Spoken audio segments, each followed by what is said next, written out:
Então, a gente tem como objetivo de aprendizado, né, a introdução sobre os equipamentos de proteção ao esporte, padrões de segurança dos equipamentos e das instalações esportivas, o uso de equipamentos comprados em lojas versus o feito sob medida.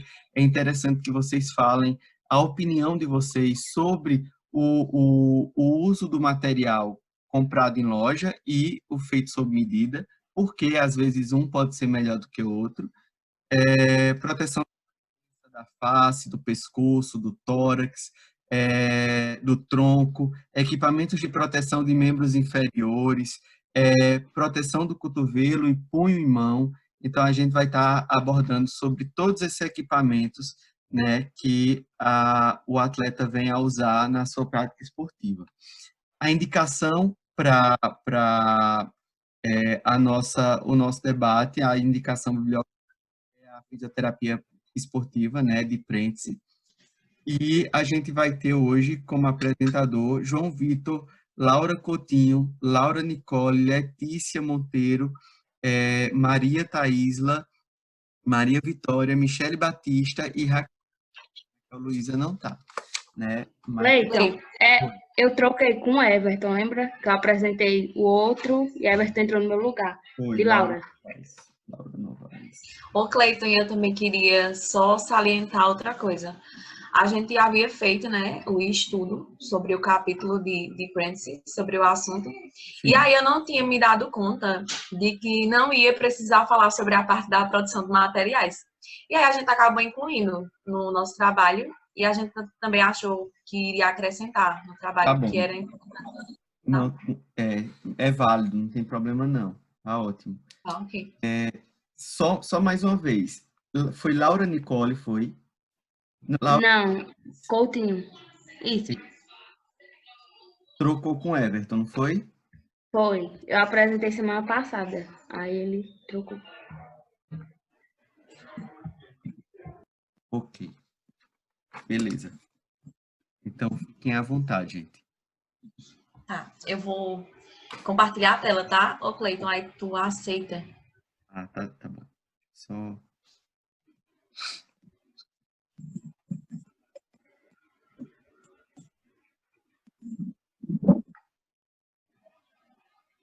Pronto.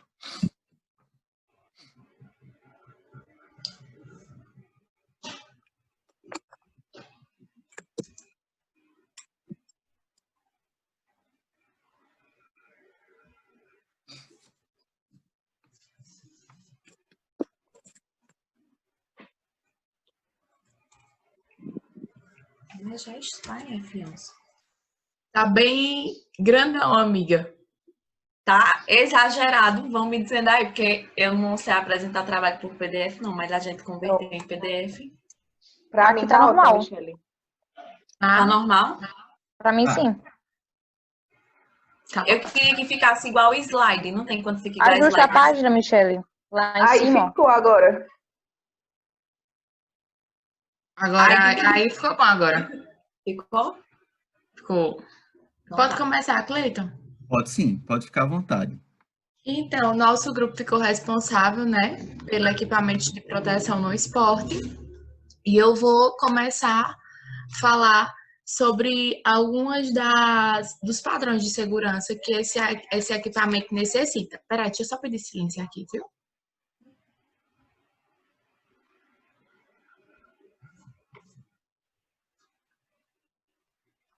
Deixa eu desligar o meu áudio também aqui. Obrigada, viu, minha gente? Ô, Michele, pode baixar, por favor.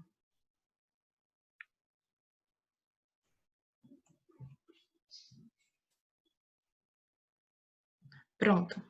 Então, existe muito... falando, né, começando aí no primeiro tópico, que são os padrões de segurança do equipamento e das instalações esportivas. Quando se trata desse assunto, existe muita preocupação quanto ao estado desse equipamento, como ele é feito e também como ele é repassado às instruções. Porque caso aconteça alguma coisa com esse equipamento, mais lá na frente a gente vai ver o que realmente acontece para os profissionais envolvidos. Então, ele é necessário passar por vários testes para poder as equipes, né, esportistas aí, comprar esses equipamentos e tudo mais. E se faz necessário padrões para a manutenção, como eu coloquei aqui, para a manutenção, conserto e reposição desse equipamento, que vai partir também tanto da equipe desses jogadores, né, quanto também das empresas.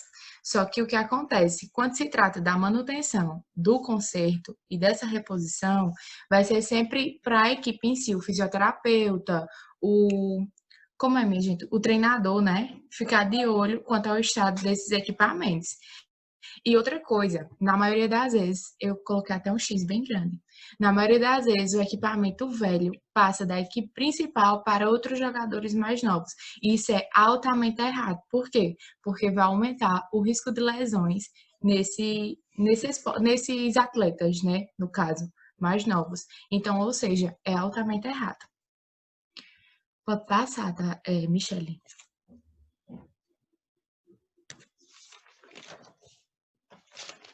Pronto. Essas questões jurídicas relacionadas ao uso de equipamento de proteção se faz necessário para o... Só um minuto. Se faz necessário para o fabricante alertar como é o uso desse equipamento, quando ele realmente tem que ser trocado, como é o estado dele, como ele tem que ser usado para o atleta em si. Porque o que acontece? Quando acontece uma lesão, que eles vai ter a questão da perícia, né? Eles vão investigar o porquê que aconteceu aquilo. Vamos dar exemplo de uma... como é mesmo aquele negócio que bota na perna? Uma caneleira, né? Caneleira. Caneleira, pronto. Quando acontece alguma lesão na perna de um desses jogadores e essa caneleira vai estar retirada de espuma, vai estar modificada, ela não vai estar da forma que a empresa em si enviou para eles, né, o fabricante. Ou seja, quando passa por essa perícia,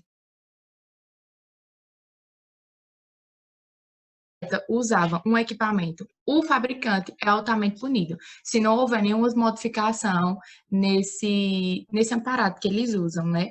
Mas se houver retirada de espuma, alguma coisa do tipo, quem vai ser punido vai ser o fisioterapeuta responsável por aquela equipe, ou então também é o treinador, né? Porque eles vão investigar quem realmente houve essa mudança e tudo mais, e vai ter também o depoimento do atleta quanto ao uso disso, né? Porque ele sempre vai, como é que eu posso dizer, se posicionar quanto a isso e como realmente aconteceu. Pode passar, Michele.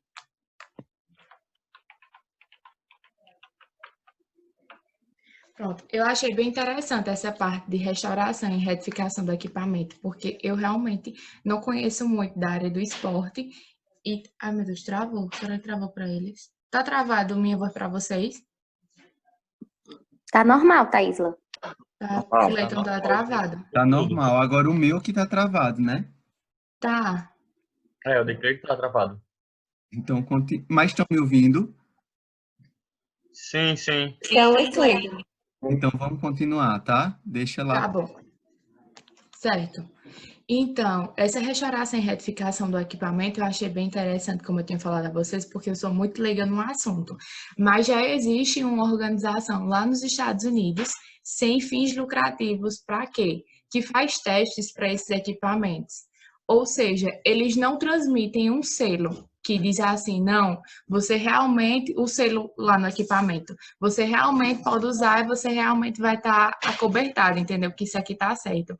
Não, eles emitem uma nota dizendo que o quê? Dizendo que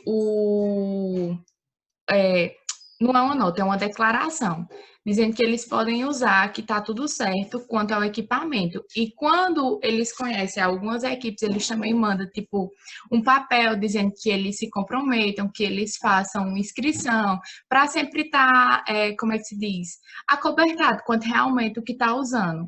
Porque existe muita sabotagem, assim, no meio do que realmente está acontecendo. E eles são altamente, como é que eu posso dizer, responsáveis quanto a isso, essa empresa, que é a NOCASAE. Eu não coloquei o nome todo porque é inglês e eu não saberia ler, tá certo? Por isso que eu coloquei assim. E outra coisa também que eu achei interessante, quanto ela foi pioneira no mercado quanto a isso. Só que outras organizações se espelharam nela e fizeram a mesma coisa. Para não ser somente uma nos Estados Unidos. Agora, eu não sei dizer ao senhor e a vocês se existe pelo mundo inteiro, certo? Mas lá, Organização? sim, essas organizações Sim, para existe, né? Uhum. Pronto. Então, ela foi pioneira e eu achei bem interessante quanto a isso, porque eles têm um aparato maior, né? Que não faça parte da equipe deles e nem do próprio fabricante. Aí, quanto ao uso do equipamento... Na verdade, todos seguem os mesmos parâmetros dessa organização, entendeu? Todo mundo. Uhum. Eu vi que ela foi assim, quem realmente começou, né, com essa questão. Então, uso o equipamento comprado versus em loja feito sob medida. Acho que todo mundo aqui já deve ter ouvido falar ou sabe a diferença em si, mas a gente vai falar só para deixar bem claro. Essa palmilha de silicone, como vocês estão vendo, ela foi feita pelo fabricante e a diferença dela é que ela vem lacrada e ela não pode ser modificada depois que você abre. Ou seja, eu sei que a gente vai saber o número do pé do paciente, né? Ou então o próprio paciente pode ir lá e comprar, só que nem sempre a questão da anatomia vai ser igual, né? Vai ser uma semelhança, vai ser parecido. E como vocês podem ver aí, ó, os dedos do paciente do lado de fora, né? Ou seja, a importância de você comprar um equipamento feito sob medida, o quê? A anatomia do pé, a questão de toda a angulação, a questão da biomecânica, vai ser tudo aí feito sob medida. Ou seja, não vai ter nenhum erro, né? Agora, a única diferença dos dois é que o custo-benefício do feito sob medida é bem mais caro, né? E assim, a gente percebe, principalmente aqui no interior, que não tem muito onde a gente mandar fazer, mandar comprar, né? Alguma coisa do tipo. Eu mesmo assim não conheço ninguém, não conheço nenhuma empresa que possa fazer essas palmilhas aí sob medida. Eu já tinha até conversado sobre a Luciana e ela disse que conhecia somente um fabricante em Recife de palmilhas Aí, sob medida. Mas Ney Isidro parece que ele faz também. Quem? Aquele Ney Isidro, que dá uns cursos aqui de vez em quando, parece que ele faz. Sim.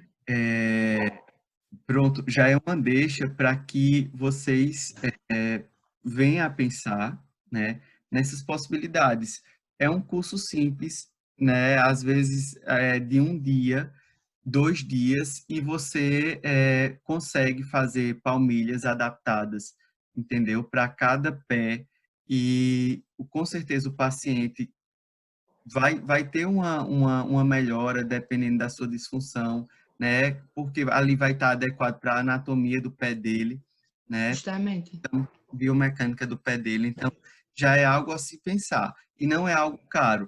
É tanto que, na fisioterapia esportiva, no semestre passado, eu comprei algumas folhas de EVA justamente para a gente fazer adaptações para pé cavo, pé plano, Uhum. justamente com essa adaptação com as palmilhas já que ele já tem, entendeu? Pode continuar. Entendi. Aí eu achei assim, O senhor conhece, Cleiton? Alguma empresa aqui no interior que faça? A Certro já trouxe.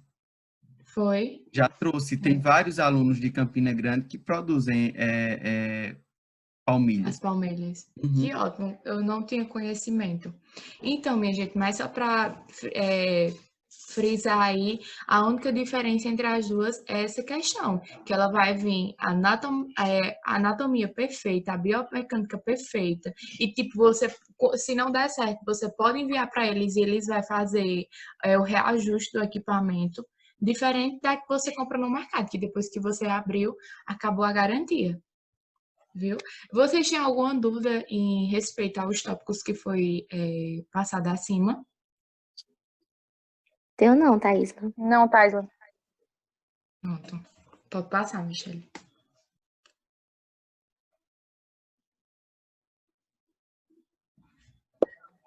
Estão me ouvindo? Sim. Sim. Sim. Maria Vitória. Isso. Eu vou falar um pouquinho sobre os equipamentos de proteção de cabeça. Então, a prática de alguns esportes de colisão direta necessita de uma proteção especial de cabeça. E como exemplo desses esportes, a gente tem o futebol americano, o hóquei, o beisebol, ciclismo, entre outros. Pode passar.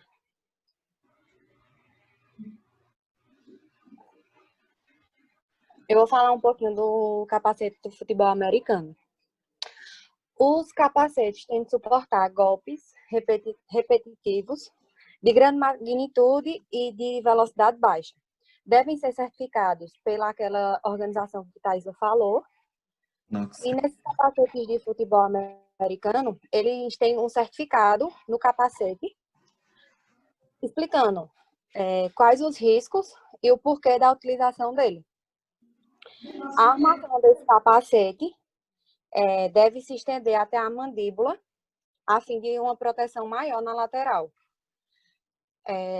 Esses capacetes ele tem o intuito de proteger contra forças de confusão que possam lesionar o cérebro. Aí eu estava olhando também e achei interessante a questão dos ajustes desse capacete. Cada capacete deve ser ajustado da maneira que o fabricante passa nas instruções. E para ter certeza, cada profissional da equipe, os envolvidos, devem fazer como se fosse um teste. Cada jogador molha o cabelo como se estivesse simulando que os jogadores vão fazer durante a realização do exercício, do esporte. E ao colocar esse capacete com o cabelo molhado, o técnico, o fisioterapeuta, deve, para se certificar que esse capacete está ajustado da maneira correta, colocar um cartão de crédito entre a cabeça do jogador e o capacete. E deve existir uma resistência muito grande. Nem deve, assim, grande no sentido de que ele esteja ajustado, não de uma forma que esteja apertado, que venha incomodar ou trazer outros malefícios ao jogador. Mas deve existir uma resistência tanto na ida quanto na volta desse cartão. Pode passar.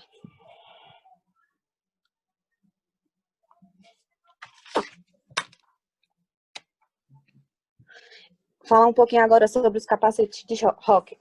Esses capacetes devem suportar impactos de alta velocidade, de bastões, discos, os discos que são usados durante a realização da prática desse esporte, e forças de baixa velocidade, que podem acontecer tanto de quedas quanto da batida das placas no campo. Uma observação que eu li quando eu estava lendo a respeito foi que esses capacetes devem ser mantidos e ajustados de forma correta, de uma forma adequada, para que ele tenha uma durabilidade maior.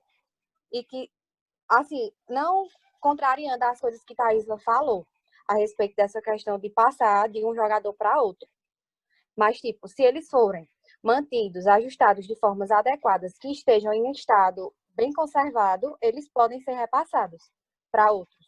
Mas desde que sejam certificados de que está tudo ok para fazer esse... É porque, amiga, entra a questão de retificação, de mudança do equipamento e tudo mais.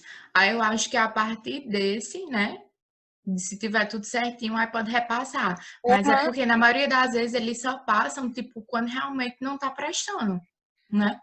Não, mas na verdade, veja só, a questão que Thaisa falou, ela falou em relação a uma prática que acontece muito no esporte, que é, por exemplo, tem tal time que é patrocinado, por exemplo, e aí só o time principal recebe o material, a vestimenta, recebe o calçado e tudo mais. Isso, é isso aí mesmo, Cleiton. Quando geralmente passa um certo tempo, eles recebem novamente uma certa demanda, esse material, tipo chuteira, né? Porque a chuteira, ela vem de fábrica e tudo mais, não é feita especialmente para cada jogador, né? Não é feita por medida, mas aí o que é que acontece aqui? O jogador ele passa, digamos, 6 meses com a chuteira. A chuteira se adaptou, né, as questões anatômicas do pé dele. Então, para outra pessoa vir utilizar, que tem a anatomia totalmente diferente, muitas vezes, então, isso traz muita lesão, entendeu? O que ela quis falar foi justamente essa questão de passagem de material já utilizado da equipe para outra, né? Já o capacete tem a questão de como é que eu posso falar? De se moldar a cabeça do indivíduo, né? Mas se for uma determinada numeração, se você buscar esses pré-requisitos, talvez e vendo também se está realmente justo, se dá para utilizar, eu acho que é menos grave do que uma chuteira. Eu esqueci também de falar para vocês que uma das outras questões que pode ser até bobagem, que aumenta o risco de lesão no esporte, é a questão da estética do equipamento. Porque na maioria das vezes os atletas olham para coisa bonita, para coisa chamativa e esquece de olhar o que realmente importa. Eu tinha Sim, esquecido de falar. isso aí a gente vai ver bem mais a fundo quando alguém for falar, por exemplo, em chuteiras. Faz toda a diferença, tá? Ok. Então, com relação à colocação do capacete nos atletas, deve ser monitorado pelos técnicos fisioterapeutas, a equipe assistente, e devem seguir as instruções também dadas pelo fabricante, como do capacete de futebol americano. Passa aí, Michelle, por favor.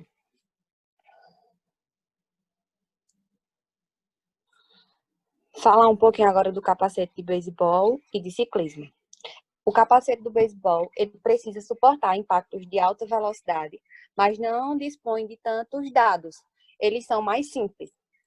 Porém, quando eu estava lendo, foi sugerido que eles aprimorassem mais esse capacete. Deixassem mais... Como é que eu posso falar? Fugiu a palavra. Tipo, proporcionassem uma proteção maior, porque meio que eles são meio abertos e não trazem tanta proteção assim. Que seria adicionar acolchoados, entre outras coisas. E com relação ao capacete de ciclismo, diferente dos outros capacetes, destina-se a proteger a cabeça, tipo, mais na região mais superior. E o foco é mais, tipo assim, se o ciclista cair, é mais de outro tipo de impacto. Não ocorre um impacto tão direto assim. Tipo, pode acontecer, mas é menos provável que aconteça. E com relação à colocação, deve ser instruído pelos fabricantes também. Pode passar.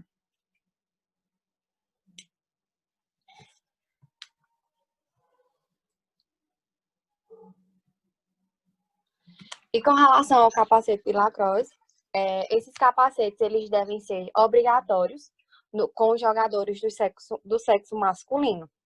E os jogadores as jogadoras, no caso, né, do sexo feminino, elas exigem apenas como se fosse um escudo ocular protetor.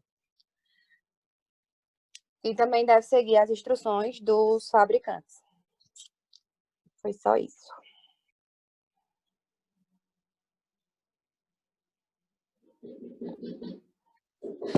E aí, pessoal, bom dia.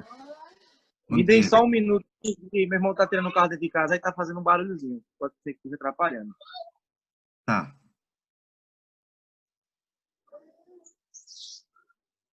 Pronto. Agora vamos abordar um pouquinho sobre os equipamentos de proteção da face, né? E alguns são até utilizados aí, né, nas imagens que a Vitória mesmo mostrou, né, em alguns esportes que já foram citados. Né? Pode passar aí, por favor. Acho que é Michele, né? E aí, esses equipamentos de proteção da face, eles são utilizados em diversos esportes, né?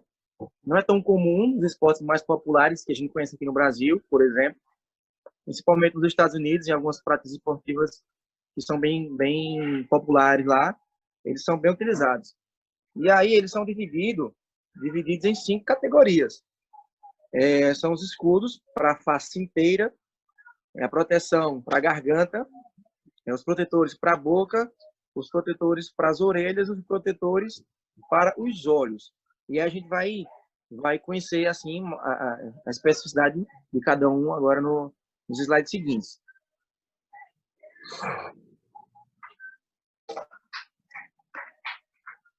E aí, a primeira categoria são os escudos para a face inteira, né? Esses escudos, eles são feitos para proteger o praticante esportivo contra objetos lançados no ar ou empurrados durante a colisão com outro jogador. Né? Em esportes comuns, que são usados isso, na esgrima, por exemplo. Né? Para quem não sabe, a esgrima é que fica dois atletas oponentes, né, com espadas lá, tentando futucar o outro. E aí pode ser que aquela espada venha a atingir a região da face e provocar alguma lesão. E aí, no beisebol, aliás, no futebol americano, né, que eu a cada esporte que eu for falando, eu vou citando mais ou menos o que é, porque pode ser que algum dos colegas não conheçam, mas o futebol americano é aquele que aqueles caras maiores, mais fortes, ficam lá disputando aquela bola com aquele contato maior, né? Ficam lá se batendo assim para roubar, para conduzirem a bola. E aí eles perceberam que a partir de que foram adotados o uso do capacete, né, do protetor de face, eles observaram que diminuiu drasticamente a quantidade de casos de laceração, de fraturas de nariz, de lesões nos olhos, etc. Por outro lado, eles observaram que aumentou o número de contusões e lesões no pescoço. Contusão é aquele você fica apagado, né? Alguns instantes, alguns segundos, né? Porque a região da cabeça é basicamente onde eles têm o primeiro contato, né? Quem já teve a oportunidade de acompanhar o esporte, nem que seja pela TV, vocês percebem que eles se jogam assim e acabam batendo a cabeça um no corpo do outro para agarrar, enfim. Eles veem mais protegido a face e a cabeça e aí se sente mais seguro para ter esse contato, né? Então eles protegem contra o impacto direto, mas esse choque, né, essa chacoalhada que dá, vamos dizer assim, acaba aumentando o número de lesões na cervical e essa ocorrência de conclusões também. Passa aí, que tem alguns exemplos de escudos para a face inteira. Então nessa primeira imagem aí, a gente vê o exemplo do atleta de esgrima, né? Que é como se fosse uma tela, né? Você pode observar aqui a composição do material que é feito, né, da proteção da face, ele varia de esporte para esporte. Por exemplo, como no esgrima, a espada, não sei se é a espada que chama, mas a espada ela é mais fina, a tela é mais fechadinha. Você vê como se fosse uma tela bem fininha mesmo, como se fosse uma peneira, vamos dizer assim.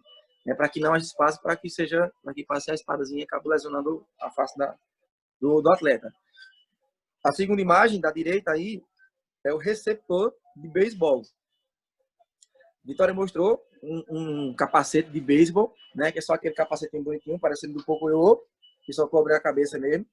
Mas esse atleta aí, a posição que ele joga, né, que ele é um receptor, ele precisa dessa proteção na face, né, que essa proteção é feita com aço mesmo, com ferro. Para quem não conhece esse esporte, esse cara fica agachado enquanto o outro joga uma bola para que ele consiga pegar, né? Aí na frente dele tem um cara com bastão para tentar não deixar, como se fosse um pau na lata, vamos dizer assim.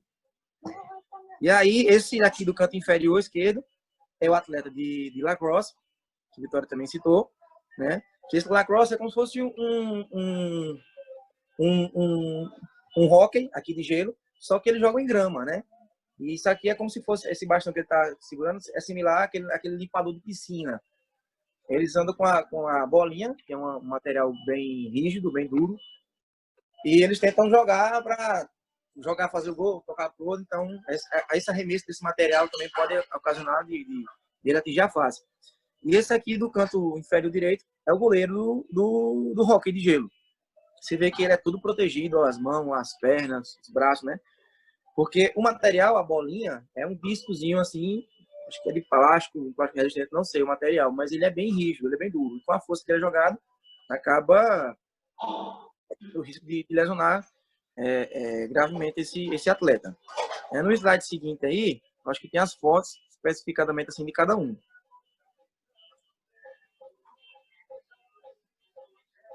Pronto, aí, ó.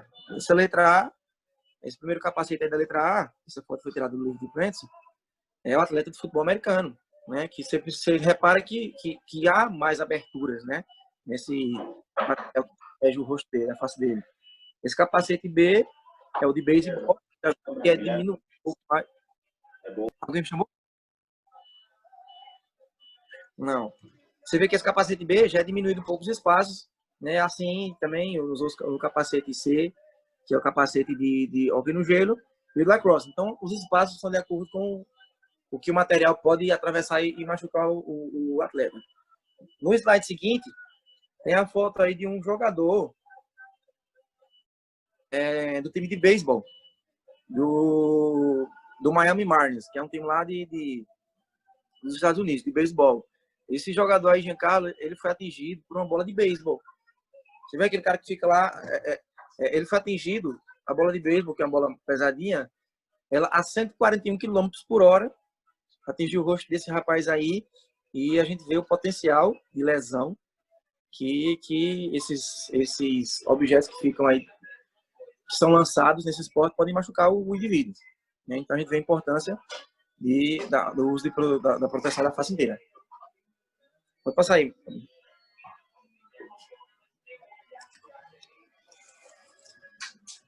E aí, os protetores de garganta,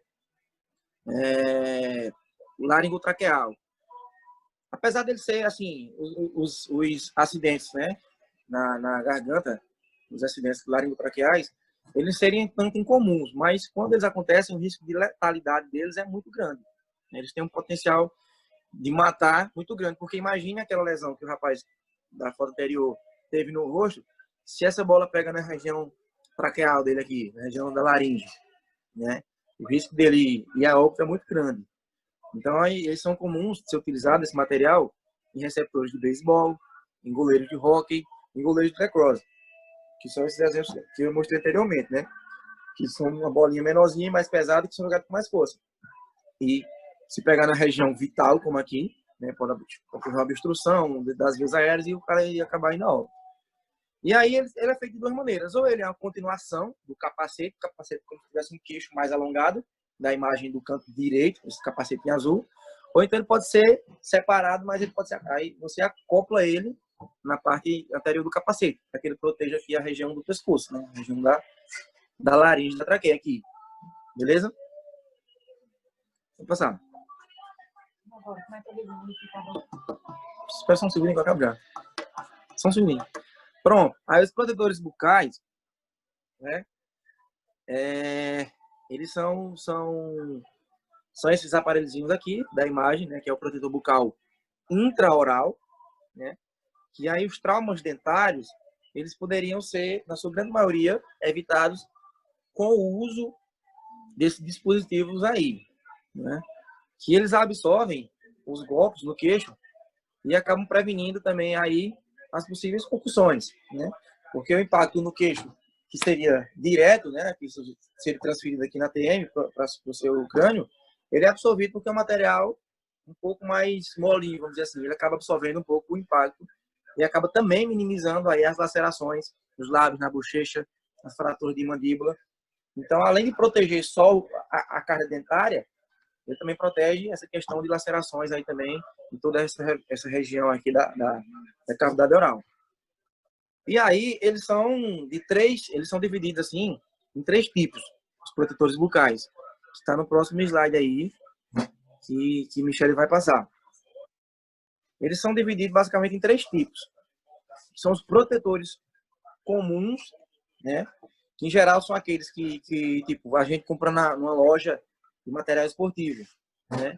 Que ele não é ele não é feito sob medida, mas ele já tem um tamanho pequeno, médio e grande, que aí você vai chegar mais próximo possível do tamanho da sua boca, né? Da arcada dentária. Ele já é feito um padrão dele, né? 3 tamanhos, pequeno, médio e grande, né? E aí ele não tem esse ajuste 100% na sua boca, né? E aí tem os protetores moldáveis em água quente, que aí eles são aplicados aos dentes. Pronto, pode ficar à vontade. Pronto, tranquilo. A gente já falou, a gente está falando dos tipos de protetores bucais. A gente já falou Isso. dos protetores comuns, que são aqueles comprados na loja de material esportivo, né? Que são vendidos em 3 tamanhos, que é pequeno, médio e grande, que é você compra o que se adapta mais à sua anatomia da cavidade oral, a arcada dentária. E aí também tem os protetores moldáveis em água quente, né? Que eles são aplicados nos dentes. Você faz aquela mordaça depois de eles terem passado um tempozinho em uma água fervente, né, para que ele consiga, né, e se moldar a sua mordida, para que ele se encaixe perfeitamente. E tem os protetores bucais feitos sob medida, que são aqueles, você vai lá no dentista, ele faz o molde da sua arcada dentária, e aí ele faz um molde específico sob medida para o atleta, né? Quem já fez algum tratamento com clareamento, por exemplo, basicamente aquele molde que é feito.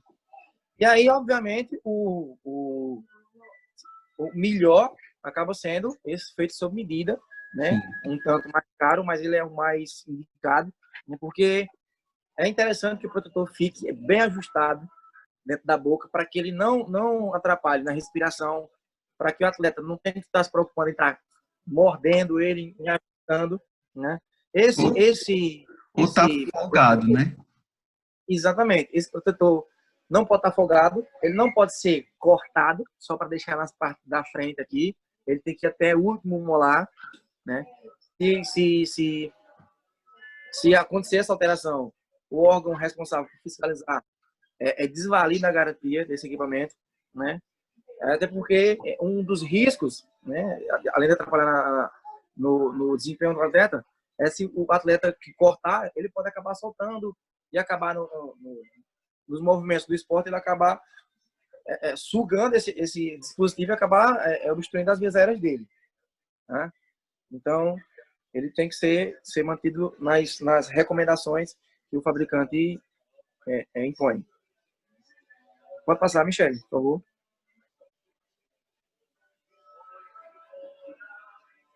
Aí existem os protetores, né? A quarta categoria são os protetores de orelha, né? Eles são um tanto incomuns também, mas eles são utilizados, né, em alguns esportes que existam um contato, né, na região das orelhas do atleta, né? Vamos dizer assim. Por exemplo, na luta romana, para quem não conhece essa primeira imagem aí, são aqueles atletas que ficam, que é uma mistura de jiu-jitsu com alguma coisa assim, sabe? Que eles se agarram mesmo e se jogam no chão e ficam lá naquele moído todinho. E é muito comum, né, em atletas de luta. Como na última imagem, que é os atletas de boxe. Que eles, além do capacete que protegem a região da cabeça, também protegem a região das orelhas e também, nessa imagem do centro, o polo aquático, né, que protege contra o impacto, protege contra também, não sei se 100%, mas contra a entrada de água também nos ouvidos, né? É importante essa proteção para que não aconteça, não são lesões assim letais, vamos dizer assim, né, com grande risco de causar um problema mais sério, né? Podem levar a um problema mais sério, como estourar um tímpano, alguma coisa do tipo, mas essa proteção ela é mais utilizada para que não aconteçam deformidades, como nessa imagem aí que a gente colocou para vocês, né, que é muito comum, pode postar, Michele, que é muito comum em atletas de luta, né, de jiu-jitsu, de boxe, de MMA, de Muay Thai, a orelha do cara ficar assim, né, inchadinha. E por isso que é importante utilizar esse protetor. Não entendi, Cleiton. Porque é cartilagem, aí ela deforma com o impacto, né? Exato. Queiro. E aí alguns atletas vão lá, uma seringa, coloca aí faz aquela punção, que deve ser um tanto doloroso, né? Então, tá aí a importância de utilizar os protetores para as orelhas. E por fim, né, a última categoria dos protetores da face, pode passar, Michele. são os protetores para os olhos, né? Deixa eu dar um zoom aqui. A National Society to Prevent Blindness, né? A Sociedade Nacional de Prevenção de Cegueira, estima que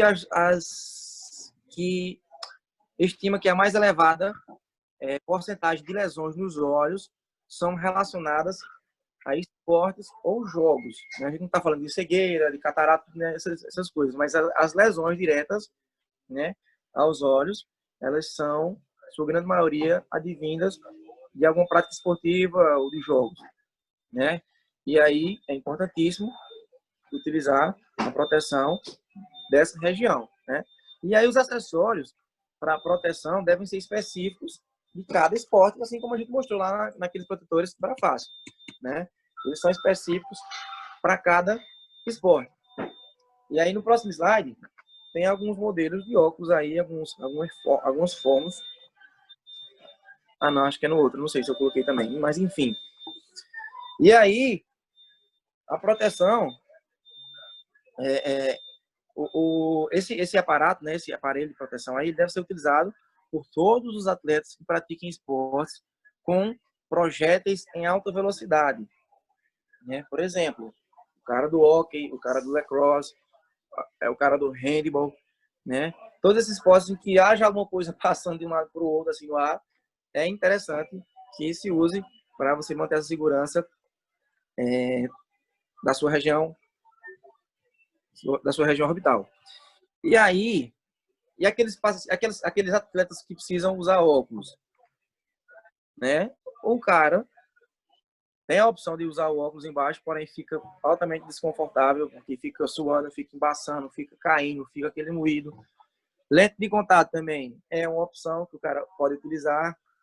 Enfim, mas o óculos, ele pode também ser feito material, né, placazinha, para que você encaixe no capacete, ou enfim, o próprio óculos mesmo, pode ser feito de lente de vidro temperado. Esse vidro temperado, se acontecer dele romper, de algum material bater nele, ele estilhaçar, a vantagem do vidro temperado é que ele não estilhaça em pedacinhos pontiagudos, né? Ele se esfarela, e aí não vai correr o risco de perfurar o olho do atleta. E aí também tem as lentes de plástico, né? Ou lente de vidro temperado, ou lentes de plástico. Porém, a mais indicada é essa lente de polibicarbonato. Né? Não, policarbonato, aliás. Essa lente de policarbonato é como se fosse um plástico mais rígido, né? Que ela vai oferecer. Ela não vai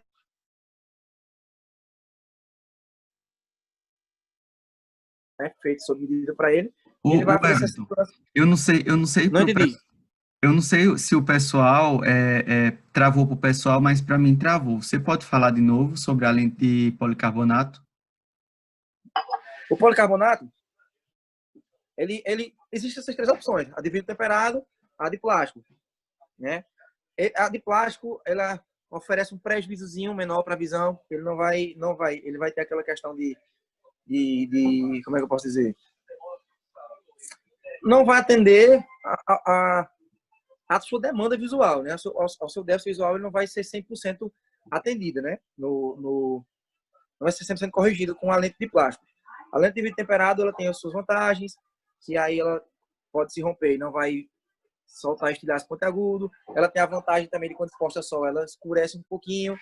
E a de policarbonato, ela é como se fosse uma estrutura de plástico mais resistente, né? Acho que aqueles óculos de pessoal de carpintaria, pessoal de eletricistas, alguns daqueles óculos são de policarbonato, que é um material mais resistente e que ele não vai, é o que menos, assim, depois de vidro temperado, né?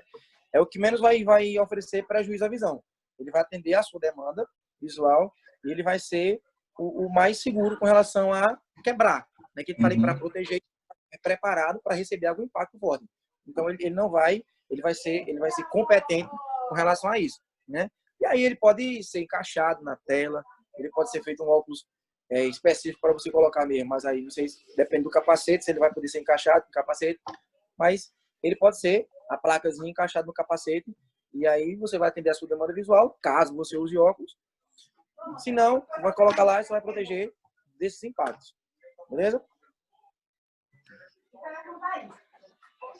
Eles podem ser acoplados nessas...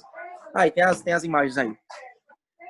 Tem alguns óculos aí. Tem aí a imagem, tem a legenda, né? São óculos de atletas de handball, de lacrosse, de beisebol, de hóquei. Então, de acordo com a prática esportiva, esse óculos é feito e ajustado tanto ou na cabeça do paciente ou acoplado na própria tela do protetor da face, né? Como nessa imagem D, por exemplo. Ok? Alguma dúvida? Não, é. Se não, sai do bom. Ô, Everton, é Sabrina Oi. aqui. Eu só queria fazer uma pergunta, assim, esse óculos de policarbonato que você citou, seria tipo material semelhante ao acrílico? Sim. Isso.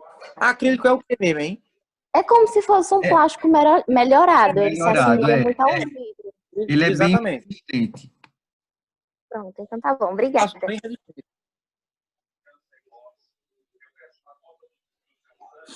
Mais alguma dúvida, gente?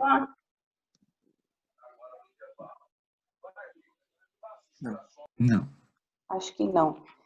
Só antes de falar sobre os equipamentos de proteção do pescoço, eu queria acrescentar também nessa parte que Vitória falou e que Everton falou, da proteção da cabeça, proteção da face, orelha, boca, que a gente leva, claro, em consideração o esporte que o indivíduo pratica, mas a gente também leva em consideração o indivíduo em si. Então, se é um iniciante, por exemplo, tem esportes que sua prática esportiva não utilizam capacetes, não utilizam tantos protetores, mas que se for aquele atleta que está iniciando, que está com um certo medo, um certo receio, podem se utilizar também alguns desses protetores como meios para iniciar mesmo o esporte, porque ele não tem aquele costume.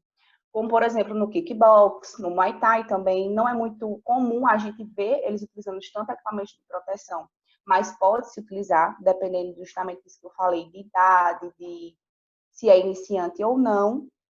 E aí a gente pode também escolher esses equipamentos não só pela modalidade, mas também pela necessidade do indivíduo, tá certo? E agora, em relação aos equipamentos de proteção do pescoço, eu confesso que foi assim, um pouquinho difícil de encontrar algumas coisas. No livro, ele cita apenas um tipo de equipamento de proteção do pescoço, e aí eu trouxe outros de alguns esportes que vocês podem até estranhar, mas que eu achei interessante serem colocados.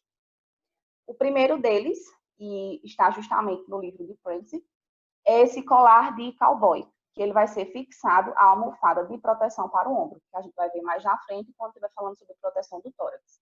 E aí ele vai ser acoplado nessa região e vai ficar aqui na parte das costas, essa almofadazinha, nessa parte do pescoço, na verdade, na parte posterior. E aí ela vai servir para limitar movimentos desse atleta e é normalmente utilizada nos praticantes de lacrosse ou até mesmo de hockey. E aí, eu trouxe esse do canto inferior esquerdo, esse aí é o nome do modelo dele, que ele vai ser utilizado em praticantes de motocross. Eu acho que é um pouco assim, não é tanto da nossa realidade, né? Não tem, por exemplo, uma equipe de fisioterapeutas, eu imagino que não tenha, para o esporte motocross, mas nós estamos sujeitos a atender pessoas que praticam esse esporte e pode servir como orientação para eles, né? E aí, esse equipamento aí, ele vai ficar nessa região, né? Vai envolver essa região do pescoço. E a sua principal função vai ser delimitar movimentos bruscos. Vai ter função também de dissipar os impactos para a região do peito, clavícula e para a região das costas, essa região posterior. E ele também é interessante, principalmente nesse esporte, né? No pessoal que pratica motocross, porque eles fazem trilhas, então normalmente essas trilhas, né, o terreno, ele contém pedras, ele é íngreme, e aí, se caso venha esse indivíduo sofrer um acidente, ele também pode estar protegido com esse equipamento. Outro também equipamento que eu encontrei para essa proteção da região do pescoço é a balaclava. Que aí eu encontrei até um artigo falando sobre a construção dela, que são várias camadas de tecidos, tecido de carbono, E aí, esse tipo de equipamento, ele pode ser utilizado tanto em esportes que vão expor o indivíduo a frios extremos, ou então em esportes, caso aconteça algum acidente, vão expor eles a temperaturas altas. E essa balaclava, ela é utilizada também por indivíduos que praticam motocross, é utilizada nos pilotos de Fórmula 1, justamente porque se acontecer algum acidente ali, eles podem ficar expostos a altas temperaturas, e aí o material desse equipamento, ele pode aguentar até cerca de 600 graus a 800 graus de temperatura. Então, vai ser uma proteção para essa região do pescoço. E aí também ela tem vários estilos, né? Ela tem essa parte, uma delas, né, pode pegar essa região da cabeça, pode pegar essa região aqui do nariz e boca. Claro que tem um espaço para haver troca de ar legal, para o indivíduo respirar direitinho. E vai sempre estar cobrindo essa região do pescoço. Em alguns esportes, eles utilizam muito macacão, que pode vir até essa região do pescoço, e aí não seria necessária a utilização da balaclava. E como eu disse anteriormente, às vezes não parece muito da nossa realidade, mas pode servir como orientação, indicação, e é importante a gente conhecer, porque a gente pode vir a lidar com qualquer tipo de atleta, e também qualquer tipo de indivíduo que pratique certos esportes. Pode passar, Michele.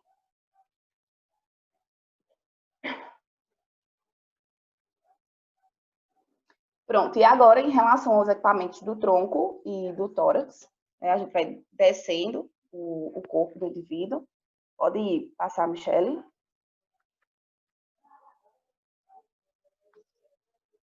E aí esses equipamentos do tronco e do tórax, eles vão ser utilizados em esportes que tem muita colisão e muito contato físico, justamente para evitar dano a essas regiões e também para oferecer uma proteção contra a compressão dos tecidos moles.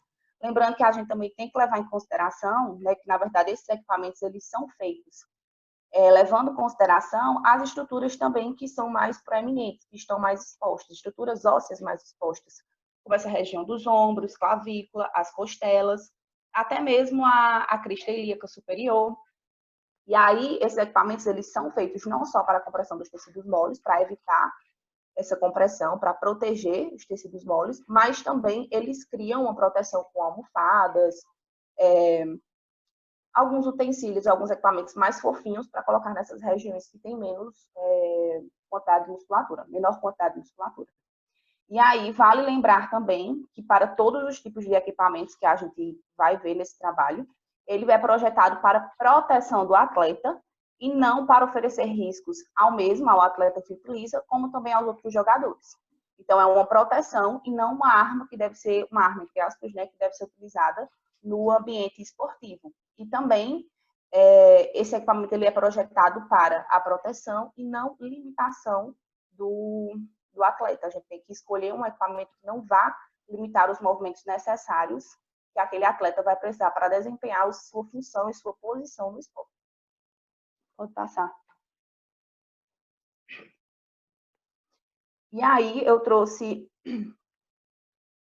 os exemplos, né, de equipamentos do tronco do tórax, que normalmente a maioria deles eles têm um foco principal na proteção anterior, porque o contato e as colisões elas acontecem anteriormente, né, na parte anterior de um jogador com o outro. E aí a gente tem no esporte do beisebol, utilizam no lacrosse, no hóquei. Tem também, que é até um pouco difícil da gente ver, no karatê, jiu-jitsu, taekwondo, eles utilizando essa proteção para o tórax. Às vezes é sempre muito, muito físico, mas assim, sem nada, né? Usa o kimono às vezes, usa uma luvinha, uma coisinha aqui, a gente não vê tanta proteção nesses esportes. Só que eles têm várias variações, eles têm várias modalidades. E aí também vai depender de que modalidade que modalidade o indivíduo ele participa. Como, por exemplo, o karatê. Eu encontrei até um artigo que o nome da modalidade, eu vou até olhar aqui, é Karatê Shotokan, o nome. É uma da modalidade do karatê que utiliza muitos golpes que vêm para essa região anterior do tronco. Socos no peito, na barriga, socos também, pode ter socos na face. E aí eles vão utilizar a proteção devida para essa modalidade. E nesse caso do karatê, né, eu até coloquei aí que ele vai servir como estabilidade e fixação durante os golpes, mas também nessas outras modalidades, como a proteção mesmo. Pode passar, Michele.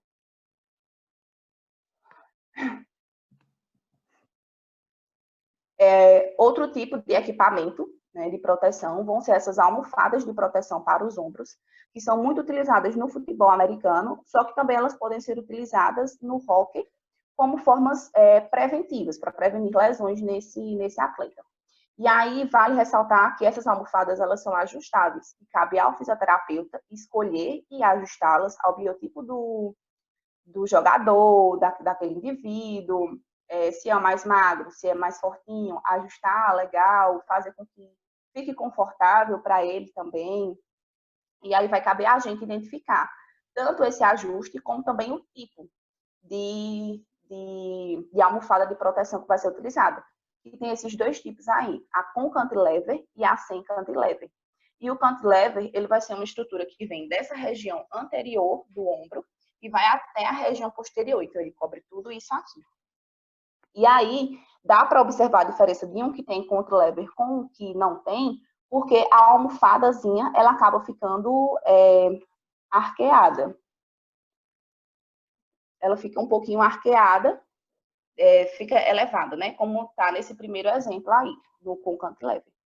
E aí, como eu disse, a gente vai levar em consideração o esporte, sim, mas também vai levar em consideração ao jogador e a posição que ele realiza naquele esporte. Então, se é um jogador que vai utilizar muito os ombros, se é um jogador que está no bloqueio, que vai derrubar o adversário, que vai ter aquela colisão com o adversário, isso falando no futebol americano, né, que é onde é mais utilizado essa almofada, ele vai precisar utilizar esse com cantilever, porque ele fica mais volumoso e ele também dissipa mais o impacto. Então, em vez de o impacto ele ir para os ombros, ele vai para essa almofada, por conta do uso do cantilever. Já se é, por exemplo, o quarterback, ou o receptor, ou um jogador jovem, aquele que tem que estar correndo mais com a bola, né? Com um equipamento lá, com a bola. E aí, eles podem preferir essas almofadas sem o cantilever, porque aí não vai restringir tanto o movimento desse jogador, e tanto quanto se ele utilizasse com o cantilever, justamente pela posição que ele ocupa e a função que ele vai desempenhar. Pode passar, Michel.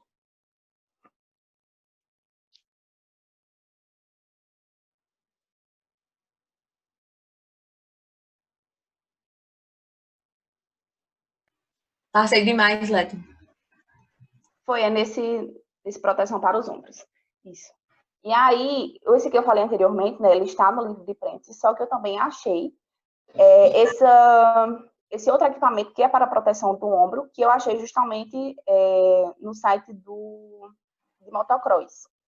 Que aí ele vai ser bilateral ou unilateral. Ambos eles vão servir para limitar o movimento de flexo e extensão e também pode limitar o movimento de abdução e adução do ombro e também para evitar a rotação. Ele vai servir como um estabilizador para essa região do ombro. E aí eu achei interessante até trazer esse tipo de proteção, inclusive esse unilateral, porque ele normalmente é utilizado quando o indivíduo ele já teve alguma lesão naquele ombro, e aí ele não quer agravar o seu estado, está em processo de recuperação, ou então está com medo de retornar ao esporte, e aí nós podemos orientar e até mesmo utilizar, caso ache necessário, esse tipo de proteção para os ombros. Pode passar, Michel.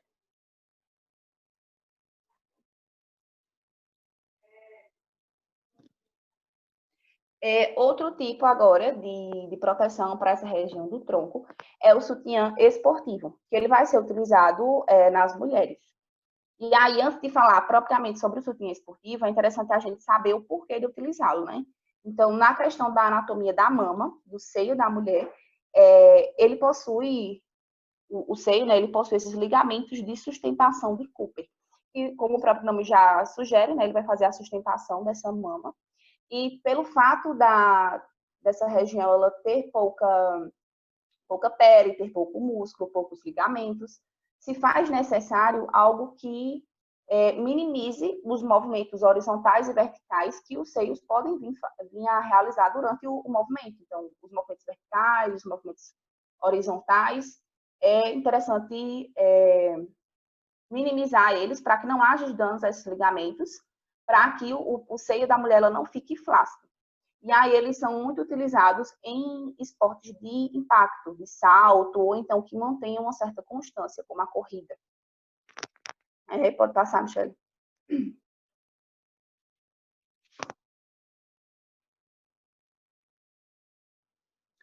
Pronto. E aí, para que esse sutiã ele seja eficaz, para que ele seja eficiente, ele deve sustentar o seio junto ao peito. Então, ele tem que apertar mesmo, deixar firme. Assim, apertar de uma forma confortável, mas que fique firme esse seio ao peito.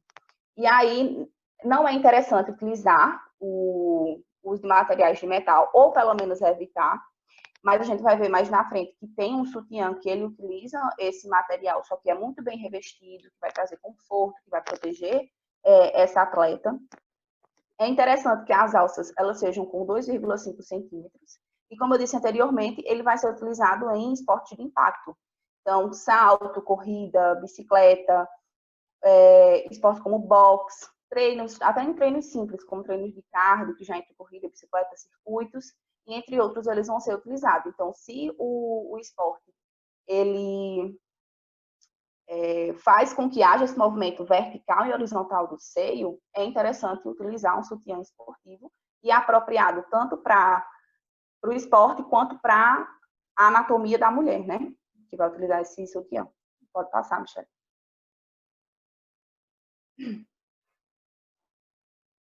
Pronto, e aí tem os tipos de sutiã esportivo. O primeiro é esse sutiã inteiriço leve, que ele não tem tanta compressão, não tem tanto elástico para firmar esse peito, esse seio no peito. E aí ele vai ser utilizado para mulheres que têm os seios pequenos, que não vão precisar de tanta compressão para segurar, né? Tem o segundo aí exemplo, que é o sutiã compressivo, que o próprio nome já sugere, ele vai ter uma maior compressão para firmar esse seio no peito, que vão ser utilizados em mulheres que têm seios médios. E tem o sutiã com suporte e arame, né? Vão ser utilizados alguns materiais de metal, mas muito bem revestidos e trazendo conforto para elas, que vão levantar esse seio, vão estabilizar ele muito bem, deixar ele muito firme, e são utilizados em mulheres que têm os seios grandes. Outro tipo também são sutiã esportivo protetor com bojo. Então, além como se fosse um top ou até mesmo sutiã, no qual a mulher ela vai colocar esse bojo, de acordo com a sua anatomia, de acordo também com o esporte. E até o exemplo que ele dá no livro, que eu achei, é sobre, na verdade, as mulheres que praticam o hóquei no gelo. Pode acontecer delas se chocarem com outros adversários, mas também até mesmo de cair com o peito no chão. E aí pode vir a machucar e tal. E aí é interessante ele ser utilizado. Pode passar, Michele.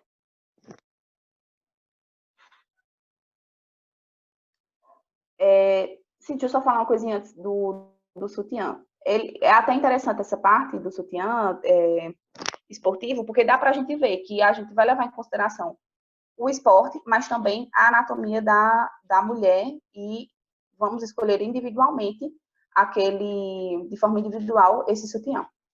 E agora, em relação à proteção do tórax, à proteção do tórax das costelas, no livro de Prentice, ele traz essa proteção das costelas com esse uso do cinto, que é nessa primeira imagem aí do lado superior esquerdo de vocês. E aí ele vai, no livro, assim, não cita qual o esporte que se utiliza, porém eu encontrei na internet, pela Federação de Automobilismo de São Paulo, esse esporte que é o kart, que aí esse carrinho que eles utilizam aí, ele não tem um amortecimento legal, eles não utilizam cinto, a única proteção que eles têm do próprio carrinho, assim, nessa região lateral do próprio assento e a proteção anterior seria o volante, proteção, né?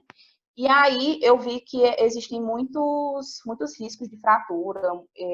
As pessoas que praticam kart, elas utilizam muito esse cinto de proteção da costela justamente para evitar essas fraturas e também para evitar danos mesmo, assim, questão do impacto que esse esporte traz, porque o corpo é quem absorve toda a vibração da pista aí de corrida. E aí eles utilizam esse cinto até mesmo para diminuir esse impacto que traz para essa região das costelas e para diminuir as dores que eles sentem. E no livro eu não achei nenhum outro exemplo que utilizasse. Eu também achei esse outro tipo de proteção para costela e coluna, que está nesse lado direito superior de vocês. Que aí podem ver, ela parece mais uma blusinha, né? E aí ela tanto vai ter uma parte mais rígida na região da costela, uma parte mais firme na região da costela, como também na região da coluna torácica. E eu trouxe um exemplo de um cinto para proteção do lombar. Ele não está dentro, né, dessa proteção torácica e das costelas, mas eu achei interessante já puxar um link para essa parte da coluna.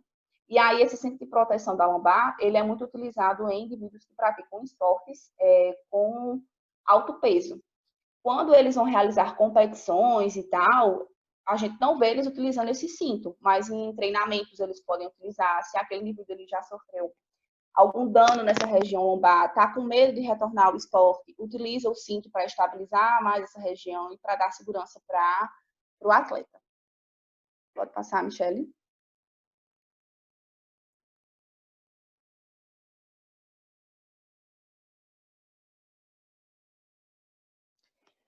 Em relação à proteção para os glúteos e quadris, eles são necessários em esportes de colisão e de alta velocidade, muito utilizado no hóquei e no futebol americano. E aí eles vão ter, nessas regiões laterais do quadril, né, vai ter também uma proteção nessa região lateral, proteção na região do cóccix. E normalmente fica meio como se fosse um bolsinho nessas bermudas que eles utilizam, e aí o indivíduo vai lá e coloca os protetores. Podem ser utilizados também essa proteção para os glúteos no esqui sobre a neve, na equitação, no ciclismo, patinação, skate, e entre outros. E aí eu coloquei até um asterisco em patinação e skate, porque não é muito comum também a gente ver as pessoas que praticam esses esportes utilizando. Mas, por exemplo, na patinação, se é um iniciante, tem medo, tem aquele receio, pode-se utilizar esse tipo de proteção, como também apenas algumas que são só para essa região glútea, só para a região do cóccix, porque se ele cair vai ser uma dor horrível ali no gelo, né? E pode até interferir na participação dele no esporte. E aí pode ser utilizado. E geralmente eles caem mais sentado mesmo, né? Então... mas com a bunda no chão e no gelo, né? Não pode ser tão legal. E aí eu vi até em um site de patinação, eu esqueci até de colocar a foto, que parece até um bundex, o tipo de proteção que eles utilizam, que é só mesmo para essa região do bumbum, né? Porque esses outros aí que tem na imagem, dá para a gente perceber que tem essa região lateral, né? Porque justamente pelo impacto que eles vão ter com os outros jogadores. Mas no caso da patinação, eles caem mais com o bumbum no chão e aí eles utilizam essa proteção posterior. E também esse equipamento preto aí, ele é para indivíduos que praticam ciclismo. Não é necessariamente um esporte que vai ter colisão, né, de indivíduos, mas vai trazer conforto para aquela pessoa que está praticando essa atividade. Então, pode ser algo que a gente indique, que a gente oriente, para trazer conforto na prática esportiva desse indivíduo. Pode passar, Michele.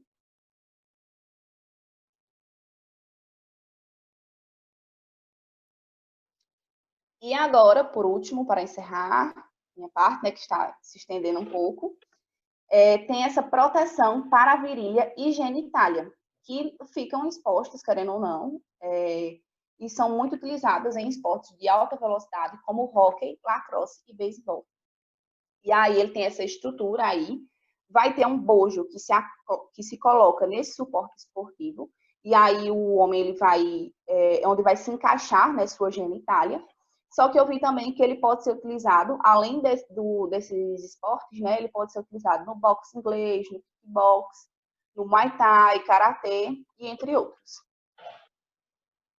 E acho que acabou. Alguma dúvida em relação a essa parte, minha gente? Não, Leti. Não, é. Muito bom, Letícia. Bom dia. Cleiton, Thaís pediu para avisar que ela teve que sair, por causa que a avó dela que ela tá sozinha com a avó dela. Tá bom, tá certo. Bom dia, todo mundo tá me ouvindo? Então, sim, Sim. é João agora, né? Certo. Vou começar a falar sobre a proteção dos membros inferiores. Ô, João, Começar... Oi. a gente tem menos de 3 minutos. Você acha melhor a gente pausar e retomar novamente? Para É você, melhor, então. né? Só um minuto, gente. Eu já mando agora. Certo.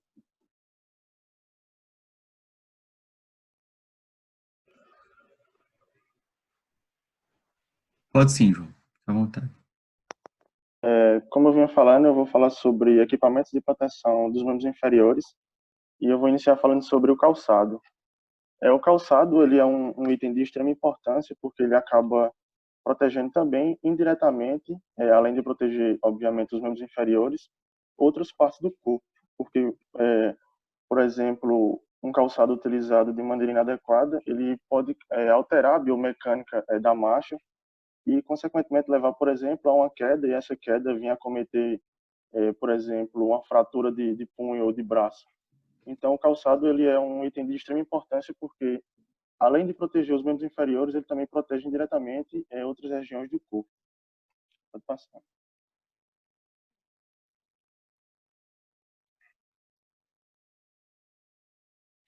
Vou falar um pouco sobre as meias, de forma bem resumida, que é um item bem básico. As meias esportivas, elas devem estar sempre limpas e secas e sem furos. Elas devem ter o tamanho adequado do pé, porque se ela for um pouco grande, ela pode ficar dobrada e isso pode causar irritações na pele.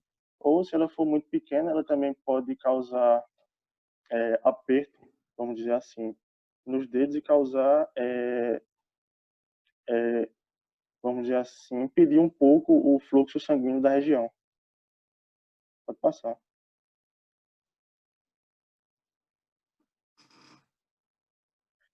E aí o calçado, o tênis em si, né, que é essencial que o fisioterapeuta saiba identificar bem os tipos de calçado e a sua utilização de forma adequada para cada esporte ou cada modalidade esportiva a qual ele seja projetado. Algumas modalidades esportivas como corrida, caminhada, basquete, tênis, ginástica, cada modalidade dessa ela vai ter o seu tênis ideal. Eu vou falar um pouco também sobre cada partezinha aí nessa imagem que vocês estão vendo. Tem algumas divisões do calçado e eu vou falar algumas informações importantes acerca delas. Vou passar.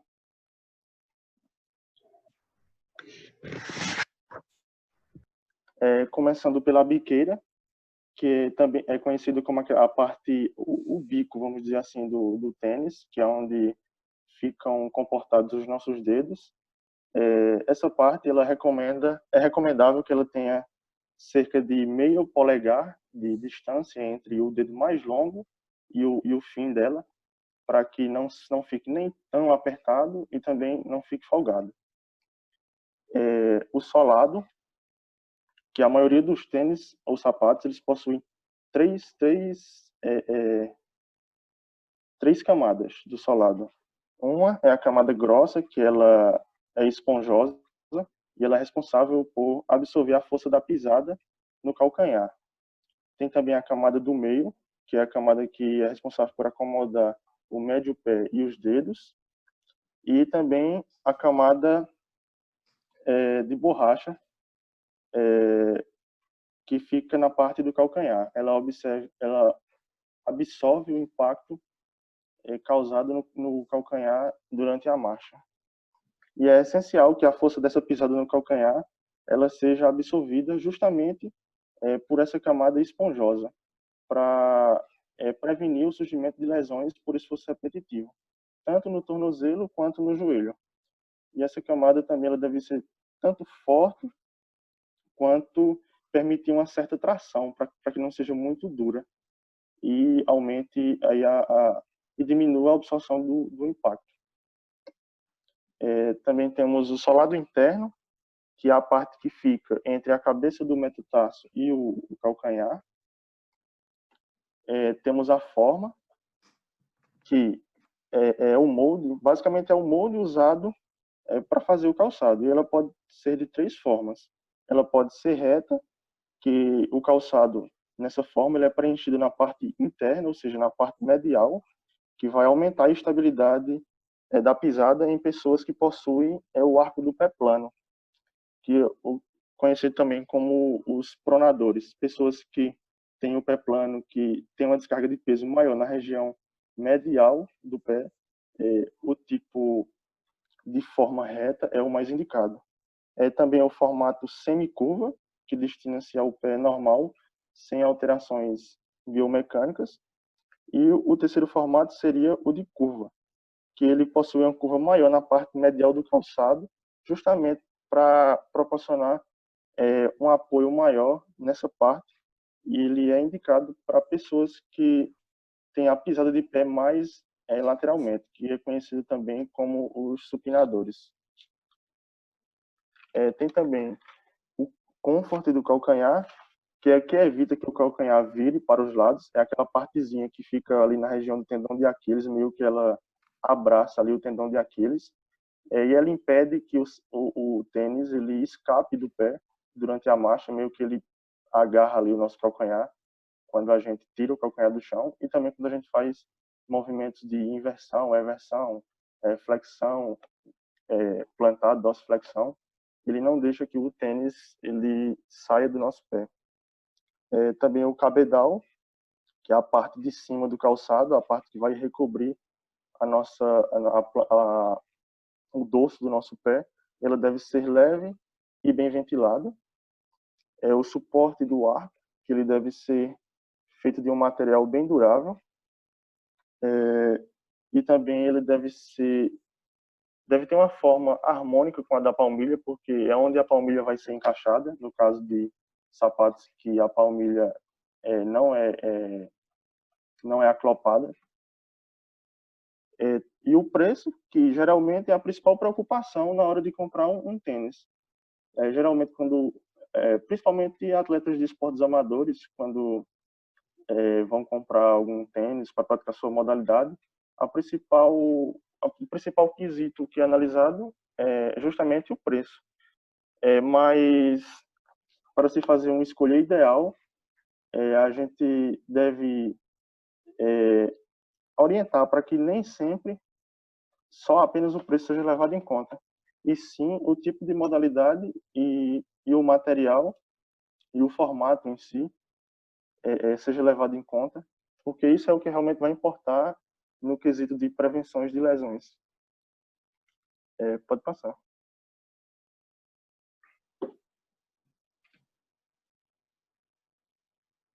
Agora, quanto ao tamanho do calçado, para se escolher o melhor tamanho, é recomendável que a pessoa se dirija à loja para fazer a compra no final do dia, justamente porque é no final do dia que, com a descarga de peso que foi aplicada nesse pé durante todo o dia, o pé ele vai aumentar um pouco de tamanho, vamos dizer assim, que vai ficar um pouco mais edemaciado, ele vai estar maior.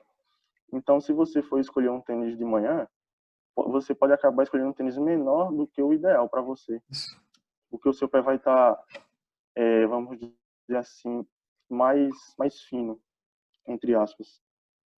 E também, na hora de comprar, é recomendável que ele experimente o tênis fazendo ações do seu esporte, como, por exemplo, se ele for comprar um tênis para corrida, é essencial que ele pelo menos faça uma pequena corrida com esse tênis já no seu pé para verificar as condições. O tênis deve ser grande o suficiente para os dedos ficarem bem acomodados e esticados. Os dedos não podem ficar dobrados. A largura deve permitir todos os movimentos, tanto de eversão quanto de inversão, eversão, flexão e dorsiflexão, sem que haja algum impedimento durante a realização desses movimentos, algum impedimento, algum desconforto. Ele deve se dobrar na parte mais larga, e essa parte deve coincidir com a articulação do terço medial do pé, aliás, do terço anterior do pé, porque quando essa dobra ela acontece mais na frente ou mais atrás, indica que o calçado e o pé eles vão se opor, fazendo com que haja um certo estresse durante a realização dessa dobra. E também duas medidas muito importantes devem ser levadas em consideração. A primeira é a distância entre o calcanhar e a articulação metacarpofalangiana, e a segunda é a distância entre o calcanhar e a ponta do dedo mais longo. Essas distâncias elas vão ser muito importantes na hora de escolher o tamanho ideal, devido a elas serem, vamos dizer assim, distâncias únicas. Pode passar.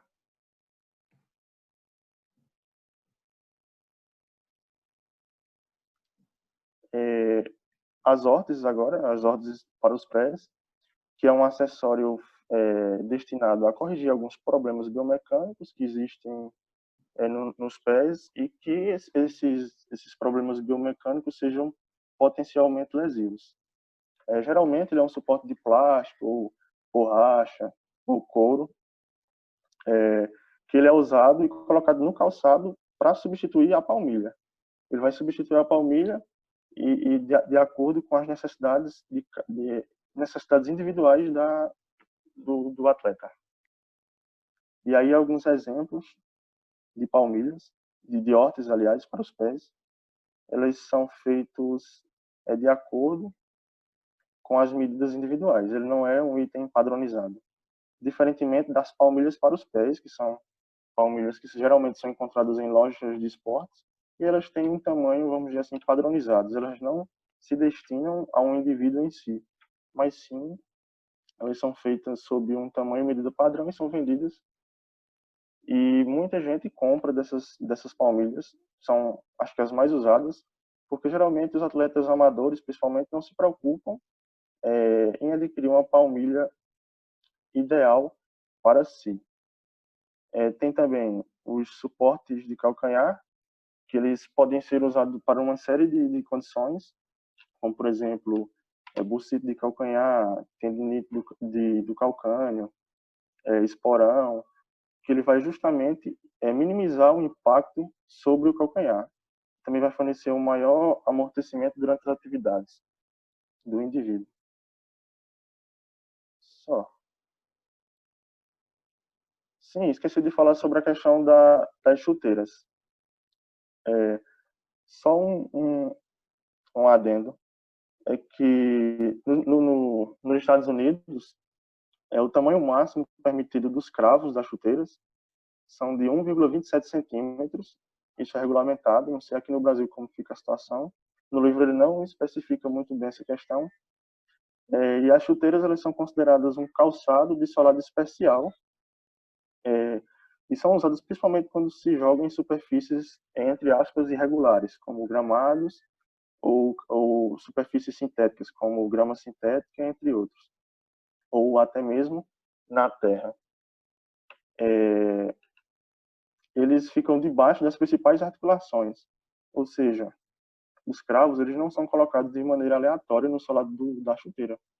Eles sempre vão ficar nas regiões onde absorvem o maior impacto através da marcha. Só. Bom, aqui no Brasil não tem uma determinação do tamanho do cravo, entendeu? Esse cravo aqui, ele vai ser escolhido de acordo com a superfície, como você falou, de acordo se for uma grama sintética, se for uma grama natural. enfim, aí vai ser, são essas características que determinam o tamanho, na verdade, dos cravos, tá? Antes de Laura falar, eu só queria acrescentar também nessa questão da escolha do calçado, que tem muita coisa na literatura e é muita coisa discutida também em relação ao amortecimento, ao amortecedor, na verdade, dos tênis. Que tem alguns tênis que, se ele tiver muito amortecedor, ele pode fazer com que o indivíduo, principalmente assim, na corrida e na caminhada, que utilizam mais esses tênis com esses amortecedor, que ele desenvolva uma pisada pronada ou supinada, dependendo da disposição que está esse amortecedor. E aí isso é lá no pé, né? Só que pode trazer alterações biomecânicas no tornozelo, joelho, quadril e até mesmo na coluna. Então é interessante a gente orientar o uso correto, né? Para corredores, para pessoal que faz caminhada, para prevenir essas alterações que podem ser causadas por uma má escolha no tênis. Eu também queria acrescentar um detalhezinho, que não lembro se falaram, mas que os profissionais, atleta mesmo de alto rendimento, de corrida, é ideal que eles tenham mais de um tênis, e você intercale assim nos seus treinos, para dar tempo o amortecedor, né, o solado se recuperar. Só isso. Cleiton, bom dia. Eu vou desligar a câmera aqui porque eu tenho que aproximar muito o computador do meu rosto. Porque eu tô sem fone, sem nada, e eu vim pra casa da minha irmã ajudar ela com o meu estudo. Tá certo. Dá pra me ouvir direito? Tá sim. Pronto. Falando já com relação aos mobilizadores de tornozelo, né? Eles são algo bem popular, são utensílios que são bastante utilizados. Acho que todo mundo costuma ver o pessoal na rua com os mobilizadores de tornozelo, às vezes até mesmo sem alguma indicação. Só que eles também são muito populares quando são associados ao uso de bandagens, né? O pessoal coloca as bandagens e coloca eles tentando ter um melhor desempenho, tentando ter uma melhor função, e até também para evitar os entorses. Só que aí, eles são bem populares, mas não têm uma eficácia tão, como é que eu posso dizer, tão grande, né, com relação a, por exemplo, ao desempenho. Eles não auxiliam o desempenho funcional de um atleta porque eles podem impedir alguns movimentos, como, por exemplo, os movimentos que são realizados no plano frontal, que são de inversão e eversão, do pé. Só que, ao mesmo tempo que eles não são bons para o desempenho dessa funcionalidade, digamos assim, para o atleta, eles evitam que não aconteçam os entorses, já por não serem eficientes nos movimentos do plano frontal. Né? Existem vários estudos que falam sobre esses mobilizadores de tornozelo, que são controversos. Ou seja, ao mesmo tempo que muitos estudos eles dizem que esses mobilizadores de tornozelo previnem lesões, como no calcanhar, e também que eles são eficientes com relação ao desempenho, outros vários estudos dizem que eles não são tão eficientes assim, a não ser com relação à redução de entorses. Aí pode passar, viu, Lê? Lê não, Michele. Deixa eu ver se alguma coisa, não. Mas já com relação à canela e à parte inferior da perna, a tíbia, né, ela é um osso que ele está bem exposto, digamos assim, não tem muito tecido mole em cima da tíbia. E em alguns esportes, ela está diretamente ali para receber impacto, receber golpe, algo que é uma região que é muito vulnerável a lesões, justamente por não ter uma proteção tão grande ao redor dela e por estar mais exposta em alguns esportes. Então, nesse caso, os utensílios, né, as caneleiras, digamos assim, elas vão vir para evitar que haja um grande choque, um grande impacto sobre a tíbia e sobre alguns tecidos moles, as musculaturas que estão aqui presentes. Vão evitar que esses impactos hajam com tanta violência, digamos assim, evitando lesões, evitando edemas e até alguma síndrome que venha a acontecer decorrente de algumas lesões. Pode passar, Michele. Já com relação aos protetores de coxa e da parte superior da perna, esses geralmente são feitos sob medida, tá? Tem que ter toda uma análise da coxa do profissional, do profissional, do atleta, digamos assim, né? Que não necessariamente vai ser um profissional. Mas tem que ter toda uma análise, toda uma medição para que sejam feitos esses utensílios. Eles são utilizados geralmente em esportes de alta colisão, que é o exemplo do futebol, do hóquei, o futebol americano. E também eles utilizam, às vezes, as meias de neoprene para sustentação, tanto na região da virilha, como quadríceps e isquios também.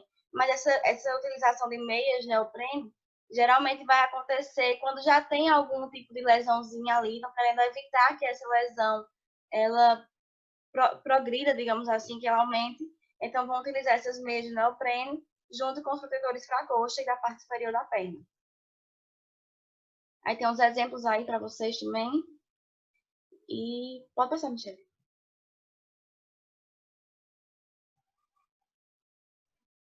Aí, já com relação aos suportes e acessórios de proteção do joelho, eles se dividem. Acho que passou demais, Michelle. Sobe para ver.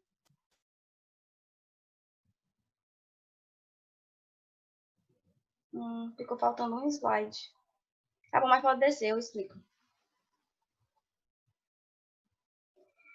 Esses suportes de proteção para o joelho, eles geralmente se dividem em dois tipos, que são as joelheiras elásticas e os imobilizadores. E os imobilizadores também se dividem em dois tipos, que vão ser os de suporte e os de reabilitação. Com relação à joelheira elástica, elas também são chamadas de protetores de joelho, elas são utilizadas em esportes que têm alto risco de queda. E por isso elas vão proteger o joelho de uma forma mais anteriormente. Elas não vão ser tão funcionais, digamos assim, contra impactos mediais, laterais e até contra torções. Já os mobilizadores de joelho, pode baixar, Michelle.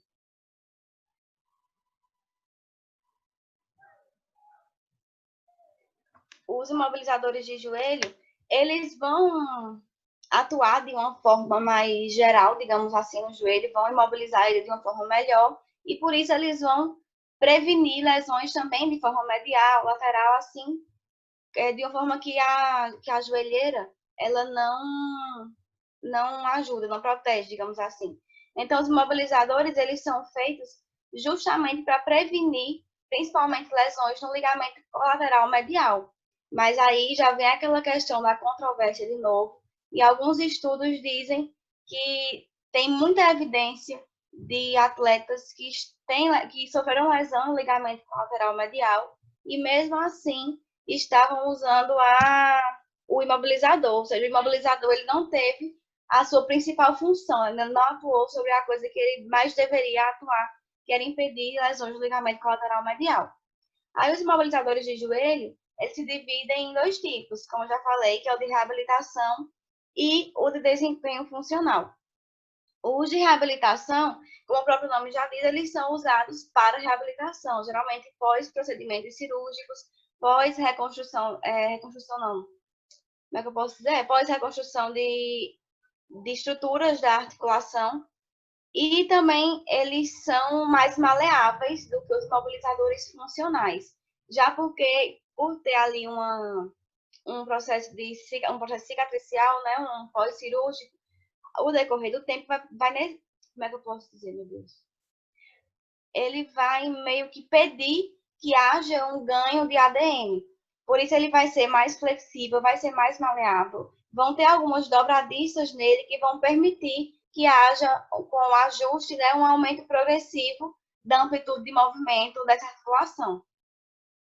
Já os mobilizadores funcionais, eles são utilizados tanto para fornecer suporte, mas também podem ser usados como de reabilitação. Né? Eles podem ser usados tanto durante quanto depois de uma reabilitação.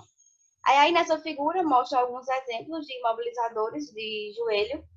Essa figura C, ela mostra exatamente esse que eu acabei de citar, que é o de reabilitação, que ele vai permitir um ganho de ADM com o ajuste.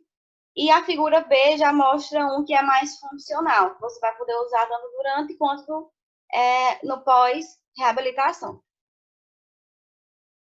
Pode passar, era só isso. Alguém tem alguma dúvida? Eu falei muito rápido, eu sei. Não, tá ótimo, Laura. Sim, e finalmente, né, o último tópico do trabalho, eu vou falar um pouco sobre, continuar falando sobre esses equipamentos de proteção, só que agora do cotovelo, punho e mão. Então, como a gente já viu, todos os equipamentos de proteção, eles são muito importantes e são bem mais evidenciados outras regiões do corpo humano para a proteção. O próprio livro de Prentice fala que as regiões como cotovelo, punho e mão, elas não são tão evidenciadas, né, na medicina esportiva, e isso deveria ser não, né? É um pouco errado, porque essas regiões elas também precisam de proteção, elas também sofrem processos de lesões durante os esportes. E como fisioterapeutas nós sabemos que as lesões, por exemplo, a nível de uma superfície distal, como as nossas falanges, como os nossos dedos, né, como um todo, ela pode repercutir em alterações biomecânicas em regiões como cotovelo, em regiões como ombro, já que a articulação do ombro é uma articulação tão falada, né, tão protegida. Então, isso tudo pode ter repercussões e para nós pode não ter tanta eficiência, mas para quem joga, para quem utiliza desses tipos de articulações, sabem a dificuldade que é a perda de um movimento pequeno.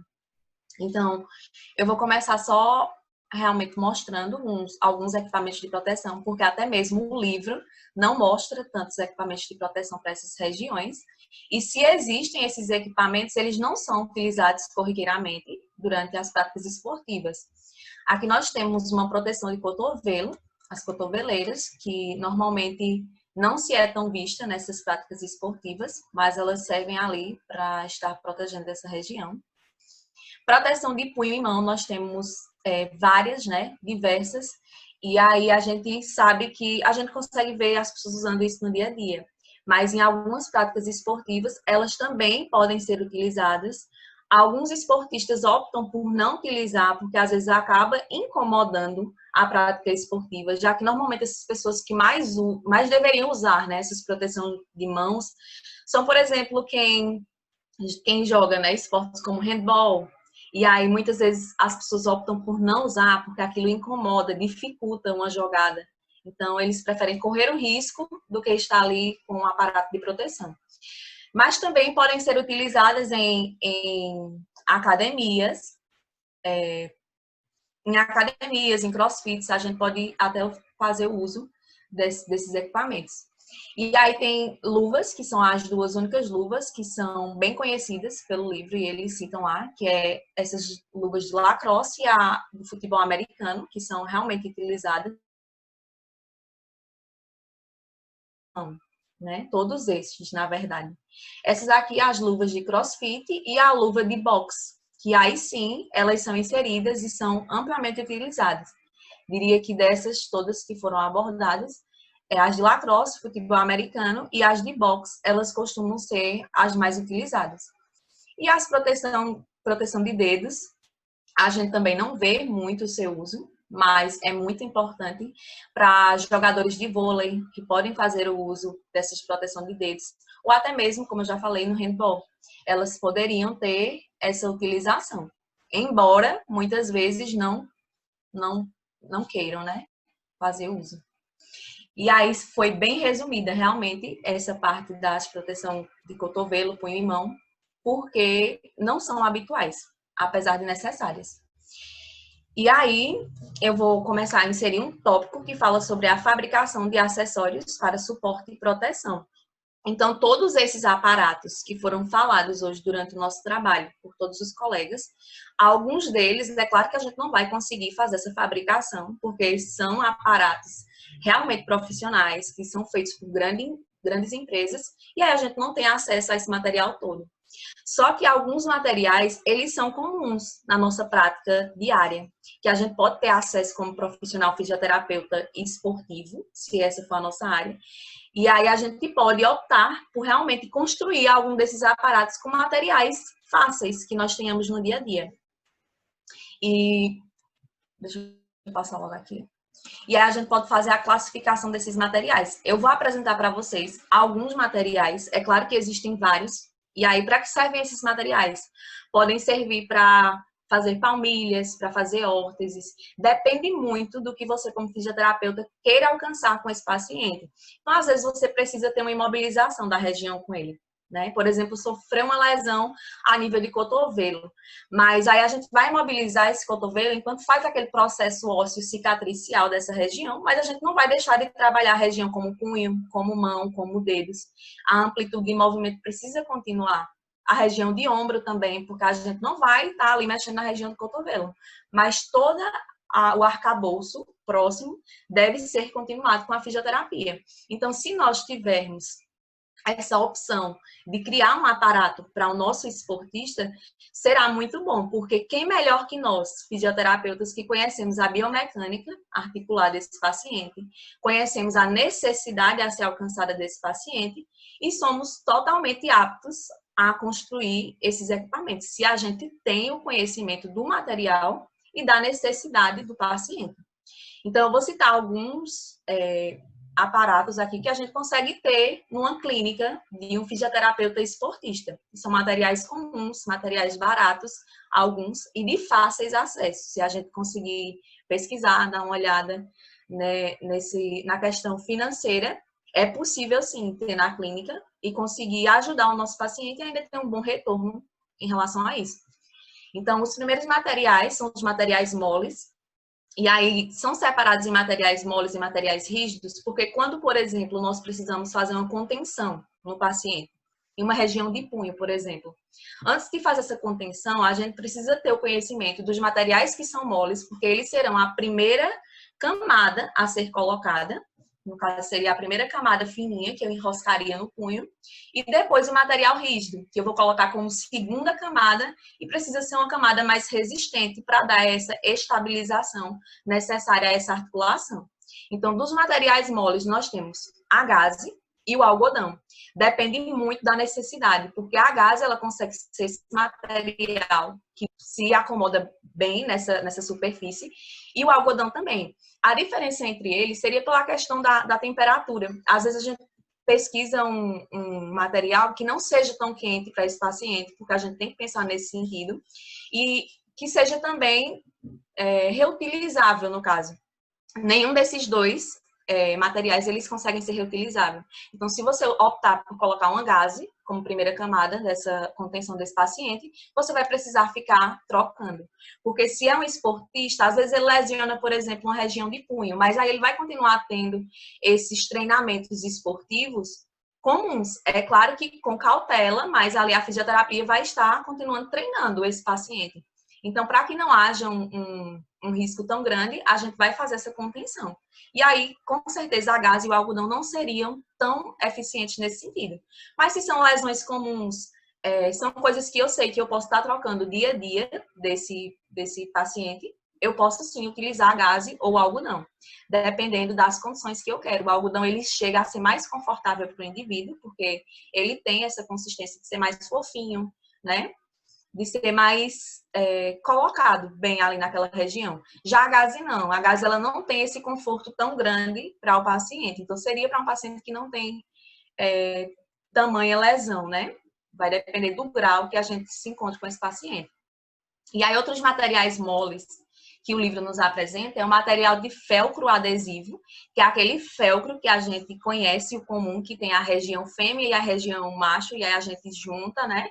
E consegue ter uma resistência melhor nessa região onde a gente queira fazer esse aparelho de contenção, de órteses, enfim, seja o que você estiver criando aí. E aí o felcro comum. Então, quando escolher um dos dois, o felcro comum ele consegue ser muito parecido com o felcro adesivo. A diferença é que ele é um tecido bem mais maleável do que o felcro adesivo. Então, se eu quero começar essa primeira camada de uma contenção, fazendo com que ela seja mais rígida desde a primeira camada, eu iria optar por um felcro adesivo.